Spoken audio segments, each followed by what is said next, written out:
Hello नमस्कार, आप सभी का स्वागत है हमारे यूट्यूब चैनल पे। आज के इस वीडियो में हम पढ़ेंगे विज्ञान से संबंधित कुछ महत्वपूर्ण प्रश्न जो यूपीटेट एंड अदर एग्जाम में आते हैं उनके बारे में पढ़ेंगे।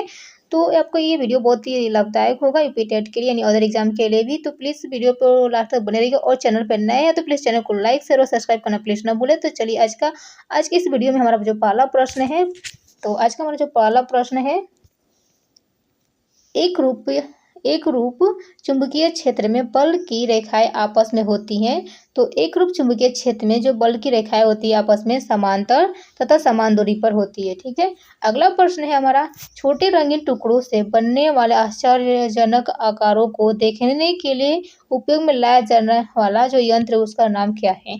जो छोटे छोटे रंगीन टुकड़ों से बनने वाले आश्चर्यजन आकारों को देखने के लिए उपयोग में लाया जाना जो यंत्र है वो उसको किस नाम से जानते हैं। तो उसको देखने के लिए तो कैलिडोस्कोप से देखते हैं। क्या कहते हैं? कैलिडोस्कोप से हम देखते हैं। अगला प्रश्न है, मछलियां जमे पानी की झील में जीवित रह सकती हैं, क्यों।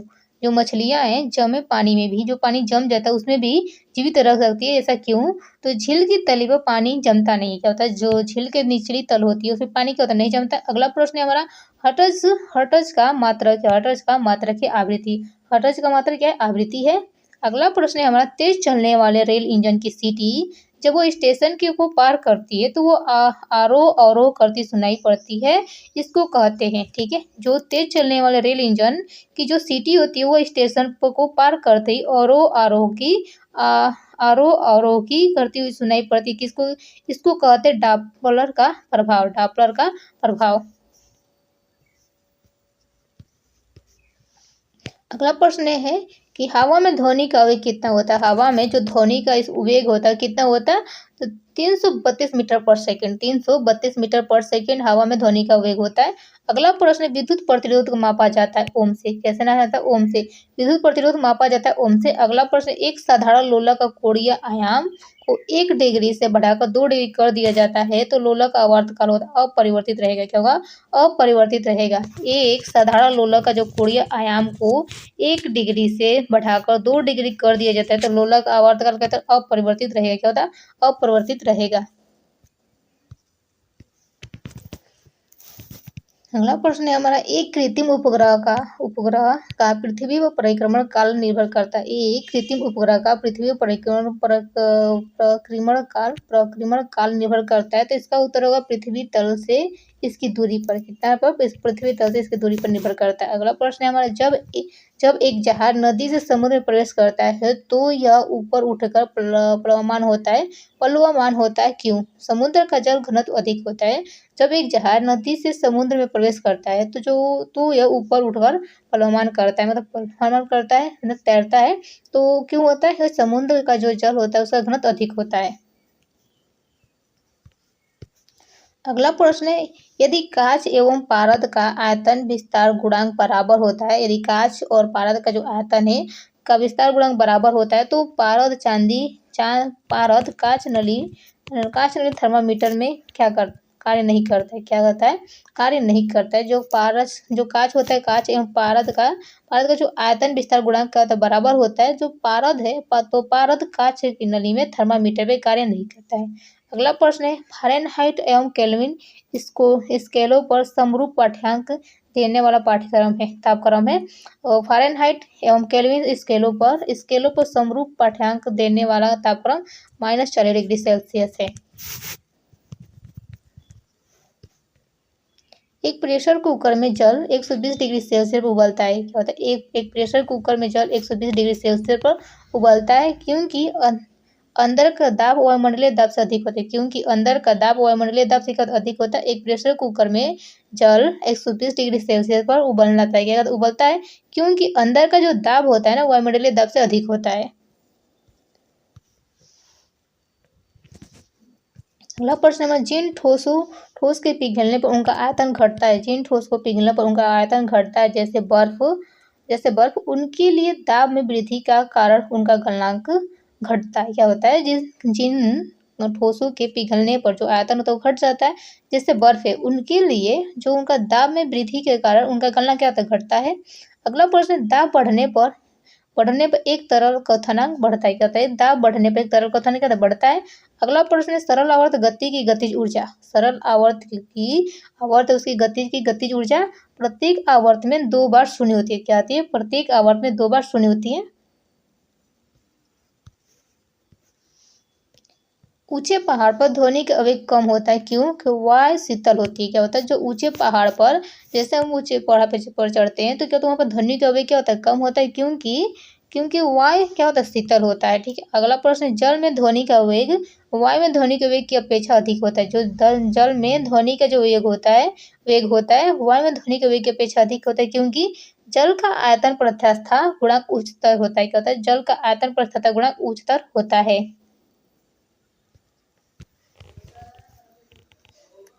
अगला प्रश्न है हमारा वायु की चाल को मापने के लिए प्रयोग किया जाता है। वायु की चाल को मापने के लिए प्रयोग किया जाता है एनीमोमीटर। क्या कहता है? एनीमोमीटर से वायु की चाल को मापा जाता है। ठीक है। अगला प्रश्न है हमारा सर्वात्रिक गुरुत्वाकर्षण नियम का प्रतिपादन किया था। सर्वात्रिक गुरुत्वाकर्षण का जो नियम का प्रतिपादन किसने किया था? तो इसका प्रतिपादन न्यूटन ने किया था। अगला प्रश्न में किसी वस्तु की त्रिविमीय छवियां रिकॉर्ड तथा पुनरुत्पादित करने की तकनीक को कहा जाता है। किसी वस्तु की त्रिविमीय छवियों को रिकॉर्ड किया और पुनरुत्पादित करने की जो तकनीकों को कहा जाता है होलोग्राफी कहते हैं। अगला प्रश्न है हमारा चमगादड़ अंधेरे में उड़ सकते हैं। क्यों?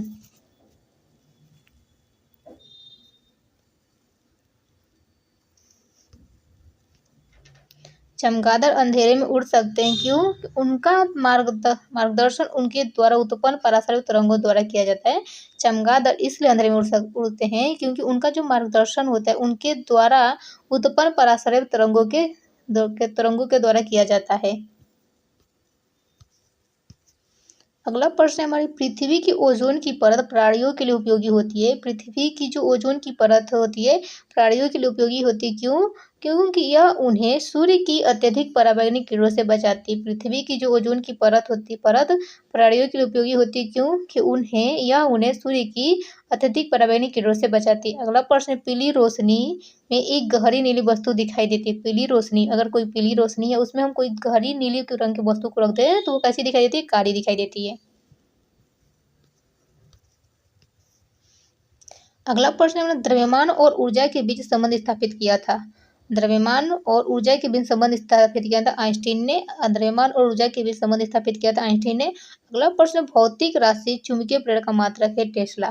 भौतिक राशि चुंबकीय प्रेरण का मात्रक टेस्ला है। अगला प्रश्न है राकेट के कार्य सिद्धांत है। राकेट के कार्य का सिद्धांत है कोणीय संवेग का संरक्षण का सिद्धांत। कोणीय संवेग का संरक्षण का सिद्धांत है। राकेट के कार्य का जो सिद्धांत है कोणीय संवेग का संरक्षण का सिद्धांत है। अगला प्रश्न पायरोमीटर का उपयोग किया जाता है। पायरोमीटर का उपयोग किया जाता है उच्च ताप मापने में। क्या होता है? उच्च ताप मापन में पायरोमीटर का उपयोग किया जाता है उच्च ताप मापन में। अगला प्रश्न न्यूटन के प्रथम गति नियम के द्वारा प्राप्त होता है जड़त्व का नियम। न्यूटन के प्रथम गति नियम के द्वारा प्राप्त होता है जड़त्व का नियम। न्यूटन के प्रथम गति का नियम के द्वारा प्राप्त होता है जड़त्व का नियम। सरल लोलक का आवर्तकाल दोगुना हो जाता है जब उसकी लंबाई 4 गुना हो जाए। सरल लोलक का जो आवर्तकाल होता है दोगुना हो जाता है जब उसकी लंबाई 4 गुना हो जाए।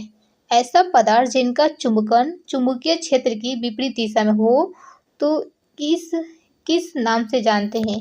किस नाम से? ऐसा पदार्थ जिनका चुंबकन चुंबकीय क्षेत्र की विपरीत दिशा में हो तो कि इसे किस नाम से जानते हैं? तो इसको हम प्रतिचुंबकीय कहते हैं। प्रतिचुंबकीय कहते हैं। अगला प्रश्न है कैलोरी का मात्रक है ऊष्मा। कैलोरी का मात्रक ऊष्मा। कैलोरी किसका मात्रक होता है? ऊष्मा। अगला प्रश्न है हमारा वाट घंटा मात्रक है ऊर्जा का। वाट घंटा मात्रक है ऊर्जा का। वाट घंटा किसका मात्रक है? ऊर्जा का होता है। अगला प्रश्न है वातावरण का ओजोन स्तर अवशोषित करता है पराबैंगनी किरणों को। वातावरण का जो ओजोन का स्तर अवशोषित करता है क्या? पराबैंगनी किरणों को। किस दर्पण को सूर्य प्रकाश को नाभिक बिंदु पर लाने में प्रयोग किया जाता है? किस दर्पण को सूर्य के प्रकाश को नाभिक बिंदु पर लाने में प्रयोग किया जाता है? अवतल दर्पण का। अगला प्रश्न पवन वेग संबंधित होता है दाब प्रवणता से। पवन वेग संबंधित होता है दाब प्रवणता से। धातु किस प्रक्रिया द्वारा गर्म होती है? धातु किस प्रक्रिया द्वारा गर्म होती है? जितनी भी धातु वस्तु किस प्रक्रिया द्वारा गर्म होती है? चालन विधि द्वारा। ठीक है। अगला प्रश्न, किस ताप पर जल का घनत्व अधिकतम होता है? 4 डिग्री सेल्सियस पर जल का घनत्व अधिकतम होता है। अगला प्रश्न, बायल नियम लागू होता है नियत तापमान पर बायल नियम लागू होता है। अगला प्रश्न, मनुष्य के लिए सबसे हानिकारक विकिरण है गामा किरणें। मनुष्य के लिए सबसे हानिकारक विकिरण होती है गामा किरण होती है। बायल का नियम लागू होता है नियत तापमान पर। बायल का नियम किसको लागू होता है? नियत तापमान पर। और जो मनुष्य के लिए सबसे हानिकारक विकिरण कौन होती है? गामा किरणें होती हैं। लॉ ऑफ फ्लोटिंग सिद्धांत की खोज की थी। लॉ ऑफ फ्लोटिंग सिद्धांत की खोज किसने की थी? लॉ ऑफ फ्लोटिंग सिद्धांत आर्किमिडीज ने की थी। अगला प्रश्न, रंगीन टीवी में किन किन रंगों का मिश्रण रंगीन चित्र बनाता है? जो हमारी रंगीन टीवी है, उस टीवी में क्या होता है? किन रंगों का मिश्रण रंगीन चित्र बनाता है? तो नीला, हरा और लाल। क्या होता है? नीला, हरा और लाल होता है। जब कोई बुलबुला किसी झील की तलहटी से सतह तक आता है तो उसका यह आकार बढ़ जाता है। क्या होता है? जब कोई बुलबुला होता है झील की तलहटी से सतह पर आता है तो क्या होता है? वो यह आकार में बढ़ जाता है। क्या होता है? उसका आकार बढ़ जाता है। अगला प्रश्न है कि गामा किरणें होती है शून्य द्रव्यमान वाली तथा आवेश रहित होती है। गामा किरण कैसी होती है? शून्य द्रव्यमान वाली और आवेश रहित होती है। अगला प्रश्न है, विद्युत बल्ब में तंतु फिलामेंट बना होता है। जो विद्युत जो हमारा बल्ब होता है उसमें जो बल्ब होता है उसमें फिलामेंट किसका बना होता है? तंतु किसका बना होता है? टंगस्टन का। कैसे? टंगस्टन का बना होता है। अगला प्रश्न है, ध्वनि तरंगे प्रतिध्वनि उत्पन्न करते परावर्तन के कारण। क्या होता है? जो ध्वनि तरंगे होती है प्रतिध्वनि उत्पन्न करती किस कारण? परावर्तन के कारण। अगला प्रश्न, 2 kg वाले द्रव्यमान पर 5 न्यूटन का बल लगाया जाता है तो उत्पन्न होने वाला त्वरण होता है 2.5 मीटर पर सेकेंड की स्क्वायर। ठीक है। लोह छड़ का जो चुंबकन है ये एक भौतिक परिवर्तन है। जैसे अब लोहा क्या है? लोहा क्या है? लोहा भी एक छड़ है। वो चुंबकन क्या है? वो भी लोहा होता है। जो लोह छड़ का जो चुंबकन है वो कौन सी प्रक्रिया? वो तो भौतिक परिवर्तन के द्वारा होता है। ठीक है। अगला प्रश्न है, जब जल को 0 डिग्री से 100 डिग्री सेल्सियस तक गर्म किया जाता है तो जल का आयतन पहले घटेगा फिर बढ़ेगा। क्या होता है? जब जल को 0 डिग्री सेल्सियस से 100 डिग्री सेल्सियस तक गर्म किया जाता है तो जल का जो आयतन तो पहले घटेगा फिर बढ़ेगा। मोटर वाहनों में जो पक्ष दृश्य दर्पण के रूप में उपयोग में आता है। और उत्तल दर्पण क्या होता है? जो मोटर वाहन होते हैं उनके जो पीछे का जो दृश्य को देखने के लिए दर्पण के रूप में उपयोग किया जाता है उत्तल दर्पण को, जो बड़ी चीज को छोटे रूप में दिखा देता है। ठीक है। अगला है प्रश्न हमारा, प्रेशर कुकर में भोजन जल्दी पकता है। प्रेशर कुकर में जो भोजन है वो जल्दी पकता है क्योंकि जो पानी का क्वथन है क्या था? बढ़ा देते हैं। क्या था? जो पानी का क्वथन है क्या था? बढ़ा देता है। अगला प्रश्न, रेल की पटरियों के नीचे चौड़े लकड़ी के पट्टे लगाए जाते हैं। रेल की जो पटरियां होती है उनके नीचे चौड़े लकड़ी के पट्टे लगाए जाते हैं, स्लीपर्स लगाए जाते हैं क्योंकि गाड़ी द्वारा उत्पन्न जो दबाव को कम करने के लिए। क्या होता है? जो रेल की पटरियों के नीचे छोटे छोटे जो लकड़ी के पट्टे लगाए जाते हैं वो किस लिए लगाए जाते हैं? जो लकड़ी के द्वारा जो उत्पन्न दबाव है उसको कम करने के लिए लगाया जाता है। अगला प्रश्न है, चेन्नई में जो पानी है जो 100 डिग्री सेल्सियस ऊपर था लेकिन नैनीताल में वह उबलेगा 100 डिग्री सेल्सियस से कम पर। क्या होता है? 100 डिग्री सेल्सियस पर कम पर उबलेगा।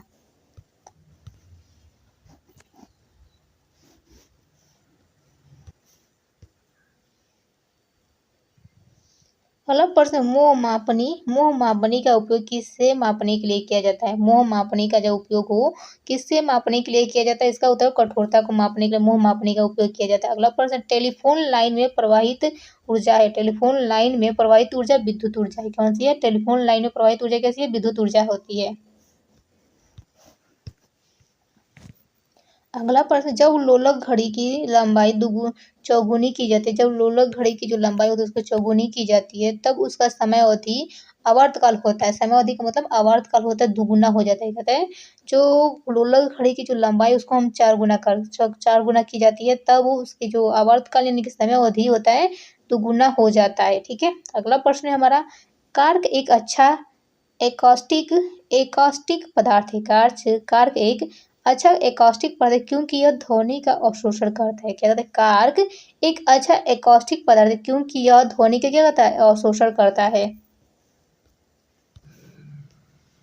अगला प्रश्न है हमारा, जब किसी पिंड का वेग दुगुना किया जाता है तो उसका संवेग भी दुगुना हो जाता है। जब किसी पिंड का वेग को दुगुना किया जाता है तो उसका संवेग भी दुगुना हो जाता है। अगला प्रश्न, बिजली की बल्ब का फिलामेंट किस धातु का बना होता है। जो बिजली का बल्ब का जो फिलामेंट होता है वो किस धातु का, टंगस्टन का बना होता है। एम्पियर सेकेंड मात्रक है, एम्पियर सेकेंड मात्रक है आवेश की मात्रा का, एम्पियर सेकेंड मात्रक आवेश की मात्रा का। इलेक्ट्रॉन वोल्ट मात्रक ऊर्जा का, इलेक्ट्रॉन वोल्ट मात्रक ऊर्जा, एम्पीयर सेकंड मात्रक आवेश की मात्रा का, इलेक्ट्रॉन वोल्ट मात्रक ऊर्जा का होता है। ध्वनि किस तरंग गति में यात्रा कर, ध्वनि किस तरंग गति में यात्रा कर, अनुदैर्घ्य में। अंतरिक्ष यात्री को अंतरिक्ष कैसा लगता है, अंतरिक्ष यात्री को अंतरिक्ष में अंतरिक्ष कैसा लगता है, तो काला लगता है। कैसा, ध्वनि तरंगे किससे होकर यात्रा नहीं कर सकती है, ध्वनि तरंगे किससे होकर यात्रा नहीं कर सकती है, निर्वात में ध्वनि तरंगे इससे होकर यात्रा नहीं कर सकती है। अगला प्रश्न, द्रव्यमान द्रव्यमान यानी मास की एसआई इकाई क्या है, मास की द्रव्यमान की एसआई इकाई क्या है, तो किलोग्राम। क्या है, किलोग्राम है। अगला प्रश्न, निकट दृष्टि वाले आंखों की सही दृष्टि की आंख बनाने के लिए किस लेंस का उपयोग किया जाता है। क्या होता है, किस लेंस का उपयोग है। जो निकट दृष्टि है, निकट दृष्टि में क्या होता है, जो पास की वस्तुएं नहीं दिखाई देती है, दूर की वस्तुएं उस पर दिखाई देती हैं। निकट दृष्टि वाली आंखों की सही दृष्टि की आंख बनाने के लिए किस लेंस का प्रयोग किया जाता है, अवतल लेंस का प्रयोग किया जाता है। अगला प्रश्न है, विद्युत चुंबक बनाने के लिए सबसे अधिक उपयुक्त होता है मृदु लोहा। क्या होता है, जो विद्युत चुंबक बनाने के लिए क्या होता है, बनाने के लिए सबसे अधिक उपयोग होता है मृदु लोहा का। बर्फ के लिए संलयन की विशिष्ट ऊष्मा क्या है, बर्फ के लिए संलयन की विशिष्ट ऊष्मा क्या होती है, 80 कैलोरी पर ग्राम होती है। बर्फ के लिए संलयन की जो विशिष्ट ऊष्मा क्या है, तो 80 कैलोरी पर ग्राम होता है। ठीक है, अगला प्रश्न है, ठोस कोण की इकाई क्या है, ठोस कोण की इकाई क्या, स्टेरेडियम, ठोस कोण की इकाई क्या, स्टेरेडियम होता है। वीडियो कैसा लगा, वीडियो अच्छा लगा तो प्लीज़ वीडियो को लाइक शेयर और सब्सक्राइब करना प्लीज़ ना भूलें। और कमेंट बॉक्स में किस टॉपिक से आपको वो ऑनलाइन क्वेश्चन आंसर चाहिए तो प्लीज़ उसके बारे में कमेंट बॉक्स में लिख कर बताइए।